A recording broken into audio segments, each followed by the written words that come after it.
Казвам се Пламен Петров. Казвам се Джулия Бочева. Аз съм Васко Райков от Открио. Подкрепих тази кауза най-вече защото става въпрос за авторска музика и на самия мен ми беше много интересно. Подкрепям инициативата на тази фондация, защото видях хората в нея колко много горят, защото обичам децата, защото обичам музиката и защото знам колко е трудно да си малък и да не знаеш какво те очаква по пътя и колко е важна обратната връзка от хора, които вече са минали някакъв път. Заставам зад фондацията заради ред причини. Това, че сме приятели от камара години. Каузата им е благородна, естествено, и доста безкорисна. Тук говорим за напълно странене от печелбарството и само с идея за подкрепа даваме това, което можем, за да подкрепим и ние младите изпълнители.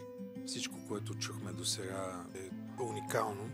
Много различни неща и много стойност. Сега сме в средата на нещата и ми е трудно. Не знам направо какво ще правим натам, наистина. Повярвайте, труда се възнаграждава много пъти духовно. И съм горд, че участвам в това нещо.